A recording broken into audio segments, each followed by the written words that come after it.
भोंदूबाबा ऋषिकेश वैद्यला 14 दिवसांची न्यायालयीन कोठडी, पुणे पोलिसांची 3 दिवसांची पोलीस कोठडीची मागणी, पुणे लष्कर न्यायालयानं ही मागणी फेटाळली। नाशिकच्या सातपूरमधील महिलांचं लैंगिक शोषण प्रकरणी आरोपी रवींद्र एरंडेला 4 दिवसांची वाढीव पोलीस कोठडी। पोलीस तपासामध्ये पेनड्राईव्ह आणि काही प्राण्यांचे अवयवही सापडले। 7 महिलांचे 120 व्हिडिओ पोलीस तपासात मिळालेले आहेत आणि पुढील तपास केला जातोय।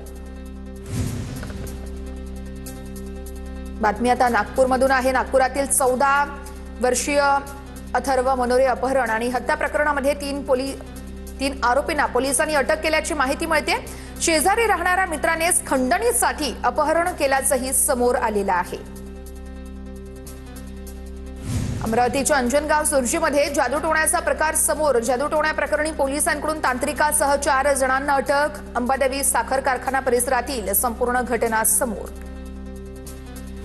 पुण्याच्या चाकणमध्ये बारामतीहून कार विक्रीसाठी आलेल्या व्यक्तीची बनावट नोटा देऊन फसवणूक। टोळीला चाकण पोलिसांनी अटक केली आहे। कारवाईमध्ये 42 लाखांची बनावट रोकड जप्त करण्यात आलेली आहे। भंडारामध्ये अवैध वाळू वाहतुकीवरती कारवाई करताना महसूल पथकावर तस्करांकडून जीवघेणा हल्ला। तर अड्याळ या पोलिसात गुन्हा दाखल झालेला आहे। आरोपींचा पोलिसांकडून शोधही घेतला जातोय। गडचिरोली हनी ट्रॅपमध्ये अडकवून खंडणी उखळल्याचा प्रकार। विषप्रयोग करून तरुणाचा जीव देण्याचा प्रयत्न। प्रेयसी आणि दुसऱ्या प्रियकराला पोलिसांकडून अटक करण्यात आलेली आहे। रत्नागिरीतील लक्ष्मी ऑर्गॅनिक कंपनीच्या नव्या प्रकल्पाला ग्रामस्थांचा तीव्र विरोध। प्रकल्पाविरोधामध्ये आज हजारोंच्या संख्येने मोर्चा धडकणार। खबरदारी म्हणून कंपनी परिसराला मोठा पोलीस बंदोबस्त तैनात। परभणीच्या सेलू शहरातील बस स्टँड परिसरामध्ये रस्त्यावरती खड्डे पडले आहेत। नागरिकांचं अनोखं आंदोलन आहे। प्रशासन दखल घेत नसल्यानं रांगोळी काढत आंदोलन। रस्त्यावरती मोठमोठे खड्डे पडल्यानं नागरिकांचे हाल होत आहेत।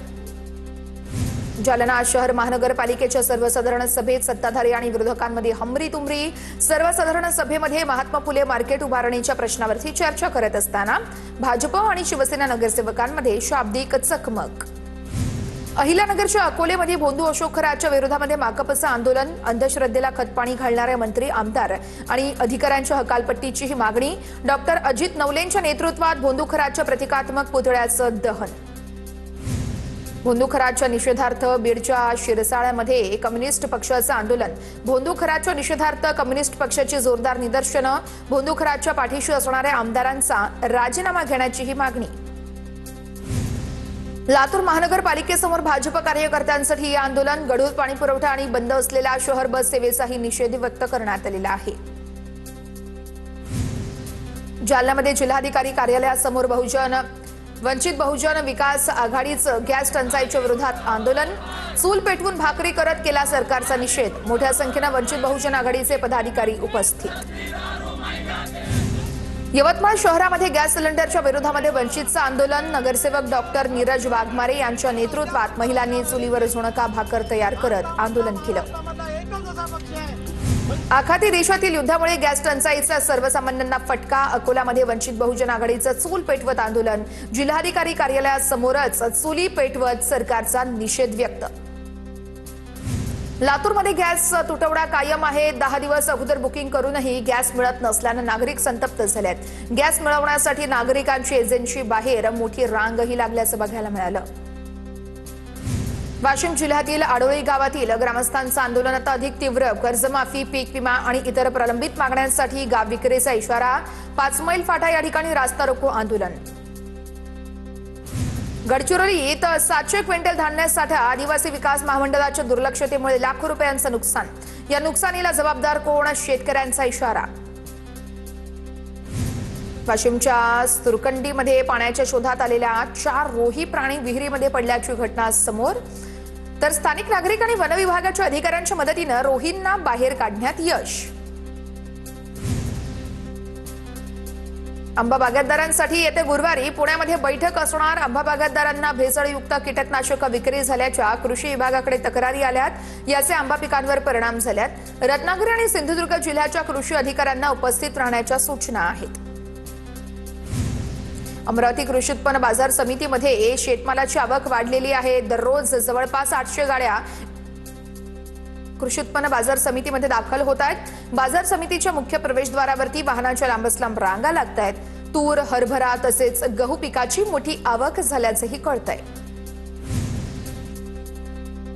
अमरावतीच्या एका संपूर्ण परिसरामध्ये टोमॅटो उत्पादक शेतकरी संकटात सापडलेला आहे। उत्पादन खर्चही निघत नसल्याने शेतकऱ्यांनी टोमॅटो शेताच्या बाहेर फेकले। बाजारपेठेमध्ये टोमॅटोला प्रति किलो 4 ते 5 रुपये इतका कवडीमोल दर मिळत असल्याने शेतकऱ्यांकडून आता चिंता व्यक्त केली जाते।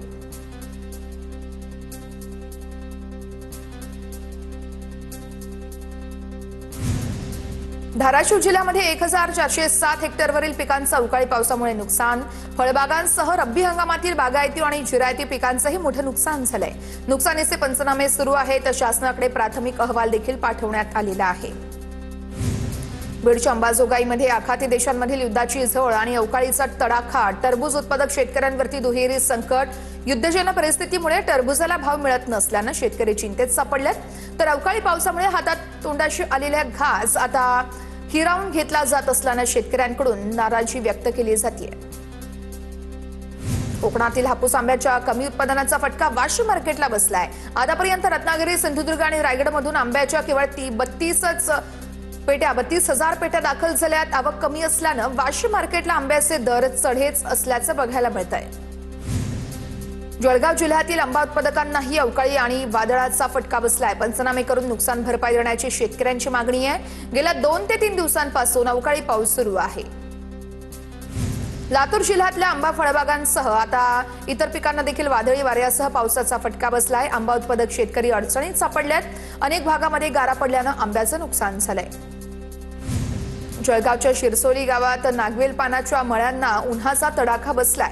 तब्बल 20 ते 25 पानं पिवळी पडली आहेत। तर उन्हाच्या तडाख्यामुळे तब्बल 50,000 रुपयांचं नुकसान झालेलं आहे। वाढत्या उष्णतेमुळे खानदेशातील वांग्याच्या उत्पन्नामध्ये घट झाली आहे। जळगावातील बाजारपेठेत मागणीही घसरली आहे। त्यामुळे वांगी उत्पादक शेतकरी आहेत ते चिंतेत सापडले आहेत। तर कृषी विभागाने उपाययोजना करण्याची मागणीही केली जाते। हिंगोली जिल्ह्यामध्ये अवकाळी पाऊस आणि बदलत्या वातावरणाचा भाजीपाला उत्पादक शेतकऱ्यांना फटका बसतोय। कोबी पिकांवरती विविध रोगांचा प्रादुर्भाव। शेतात जनावरं सोडण्याची शेतकऱ्यांवर वेळ आलेली आहे। नाशिकच्या निफाडमध्ये अवकाळी पाऊस आणि गारपिटीने टोमॅटो पिकावरती करपा रोगाचा प्रादुर्भाव। पंचनामे करण्याचे मुख्यमंत्र्यांचे आदेश आहेत। तलाठी, कृषी सेवक किंवा ग्रामसेवक सहकार्य करत नसल्याचा खासदार भास्कर बगरेंचा आरोप आहे। जळगावच्या पारोळ्यातील शेतकरी संघाबाहेर रांगेत नंबर लावण्यावरून शेतकरी भेटले। ज्वारी, मका नोंदणी सुरू झाल्याच्या अफवेनं शेतकऱ्यांची मोठी गर्दी झाली। शेतकऱ्यांच्या गोंधळाचा व्हिडिओ आता सोशल मीडियावर देखील मोठ्या प्रमाणात व्हायरल होतोय। धुळे जिल्ह्यामध्ये यंदा 100% पाऊस, मात्र जलसाठ्यामध्ये मोठी घट। संभाव्य पाणी टंचाई भासू नये यासाठी जिल्हा परिषदेकडून पाणी टंचाई आराखडा मंजूर। 187 गावं आणि 142 वाड्यांसाठी जिल्हा परिषदेने 2,10,00,000चा टंचाई आराखडा मंजूर केलेला आहे। नाशिकच्या लासलगावसह 16 गावांचा पाणीपुरवठा ठप्प। थकीत वीज बिलामुळे जलशुद्धीकरण केंद्राचा वीजपुरवठा खंडित। गेल्या 8 ते 10 दिवसांपासून लासलगाव, विंचूरसह 16 गावांमध्ये कृत्रिम पाणी टंचाई निर्माण। 7 एप्रिलला नागपुरातील बहुसंख्य भागात 36 तास पाणीपुरवठा बंद राहणार। पालिकेकडून नागरिकांना पाणी जपून वापरण्याचं आवाहन। शटडाऊनमध्ये 58 जलकुंभातून पाणीपुरवठा बंद राहणार। जळगावच्या 40 गावातील मल्हार गडावरती सह्याद्री प्रतिष्ठानकडून ऐतिहासिक पाण्याच्या टाक्यांची स्वच्छता। पाणी साठवण क्षमतेत वाढ होणार। पुढील काळातही मोहीम राबवण्याचा निर्धार व्यक्त। रायगड जिल्ह्यातील माणगावमध्ये तापमानात वाढ। 2 दिवसांच्या ढगाळ वातावरणानंतर पुन्हा तापमानामध्ये वाढ झाली आहे। माणगावमध्ये तापमान 35 डिग्री सेल्सिअस पर्यंत पोहोचलंय। नंदुरबार जिल्ह्यातील अंगणवाडी कर्मचाऱ्यांचे 3 महिन्यांचं मानधन थकलंय। अंगणवाडी मदतनीसांना मानधन मिळत नसल्यानं उपासमारीची वेळ आली आहे। अंगणवाडी सेविकांच्या केंद्र सरकारकडून निधी प्रलंबित असल्यानं मानधन रखडल्याची माहिती आहे। पुण्याच्या भोर तालुक्यातील नीलकंठ गावात ग्रामदैवत काळूबाई देवीच्या यात्रोत्सवानिमित्त बैलगाडा शर्यतींचं आयोजन। राज्याच्या विविध भागातून आलेल्या 300हून अधिक बैलगाडा मालकांनी या ठिकाणी सहभाग नोंदवला होता आणि मोठ्या संख्येनं पंचक्रोशीतील बैलगाडा प्रेमींनी या ठिकाणी उपस्थिती लावली होती।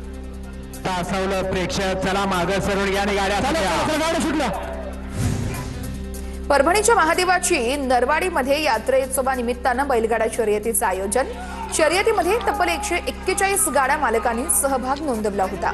शर्यत पाहण्यासाठी या ठिकाणी नागरिकांनी मोठी गर्दी केल्याचंही पाहायला मिळतंय।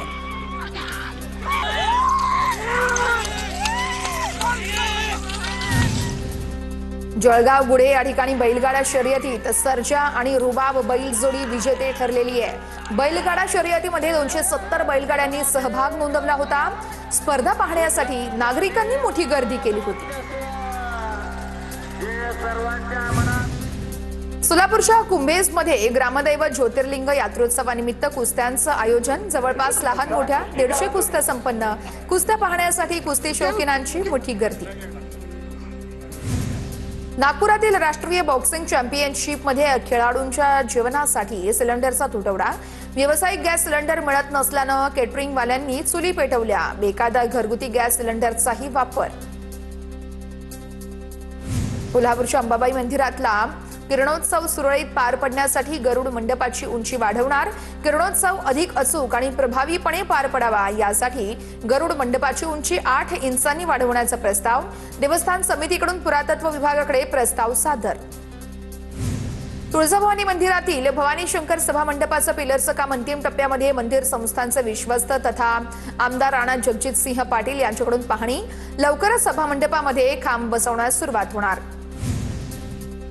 भैरवनाथ यात्रेत आमदार धसांचा ढोल वाजवत जल्लोष। आष्टी तालुक्यातील वाळुंज या ठिकाणी भैरवनाथ यात्रेला 200 वर्षांची परंपरा। यात्रेतील आमदार सुरेश धस यांचा अनोख्या अंदाजाचा व्हिडिओ सध्या सोशल मीडियावरती मोठ्या प्रमाणात व्हायरल।